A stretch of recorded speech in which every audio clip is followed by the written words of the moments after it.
हार की जीत। परिचय। हर कहानी कोई ना कोई शिक्षा दे जाती है। कहानी में पढ़ें कि बाबा भारती के मन में अपाहिजों के लिए कितनी दया की भावना थी। बच्चों, हमें भी बूढ़ों और अपाहिजों की हर संभव मदद करनी चाहिए। गांव के बाहर मंदिर में एक साधु रहते थे। उनका नाम बाबा भारती था।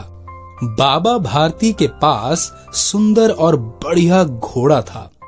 वैसा घोड़ा आसपास के किसी गांव में नहीं था। बाबा भारती उसे सुल्तान कहकर पुकारते थे। वह अपने हाथ से उसे दाना खिलाते थे। जब तक शाम को बाबा सुल्तान पर बैठकर 8-10 मील का चक्कर ना लगा लेते, उन्हें चैन ना आता। इस इलाके में खड़क सिंह नाम का एक डाकू था। लोग उसके नाम से कांपते थे। खड़क सिंह ने भी सुल्तान के बारे में सुना। एक दिन वह बाबा भारती के पास पहुंचा। बाबा भारती ने पूछा, कहो खड़क सिंह, क्या हाल है? खड़क सिंह ने उत्तर दिया, मैं बिल्कुल ठीक हूँ।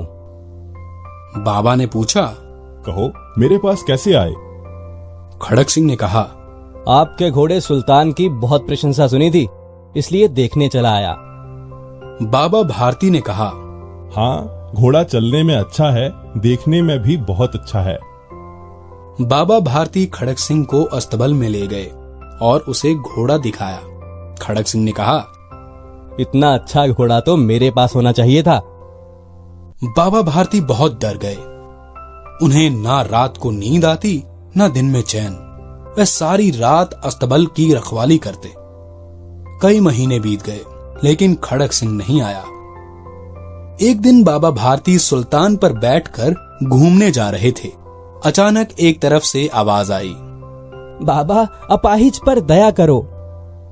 बाबा ने घोड़े को रोक दिया। बाबा अपाहिज के पास गए तो वह बोला, मेरे पाँव में बहुत दर्द हो रहा है, मुझे पास के किसी गांव तक ले चलो, भगवान तुम्हारा भला करेगा। बाबा भारती घोड़े से उतरे। उन्होंने अपाहिज को अपने घोड़े पर बिठा लिया और स्वयं घोड़े की लगाम पकड़कर धीरे धीरे चलने लगे।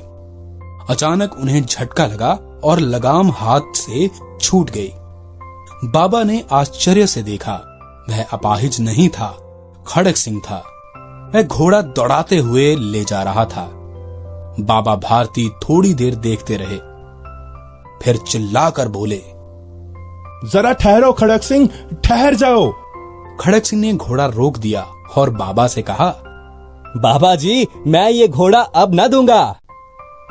बाबा ने कहा, भाई, ये घोड़ा मुझे नहीं चाहिए, ये घोड़ा तुम्हारा है। बस तुम मेरी एक बात सुन लो, तुम इस घटना के बारे में किसी को मत बताना।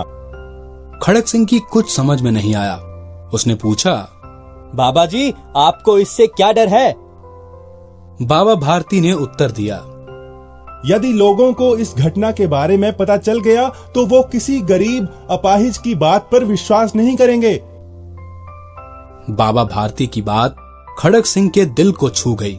रास्ते में वह सोचने लगा, बाबा भारती कितने महान हैं। उन्हें अपने घोड़े की नहीं, गरीबों और अपाहिजों की चिंता है। रात के अंधेरे में खड़क सिंह अस्तबल में पहुंचा। फाटक खुला था। उसने चुपचाप घोड़े को अस्तबल में बांधा और चला गया। सुबह स्नान करने के बाद बाबा भारती के पांव रोज की तरह अस्तबल की ओर बढ़ गए। फाटक पर पहुंचकर उन्हें अपनी भूल का पता चला। वे वहीं रुक गए। सुल्तान ने बाबा भारती के पैरों की आवाज पहचान ली और वह हिनहिनाया। वे खुशी से दौड़ते हुए अंदर गए और घोड़े के गले से लिपट गए। वे बोले, अब कोई गरीबों अपाहिजों की बात पर अविश्वास नहीं करेगा। शब्द ज्ञान। प्रशंसा, तारीफ। अस्तबल, घुड़साल, जहां घोड़े बांधे जाते हैं। अपाहिज, अपंग, जो चल फिर ना सके। आश्चर्य, हैरानी। मुहावरा, दिल को छू जाना, प्रभाव पड़ना।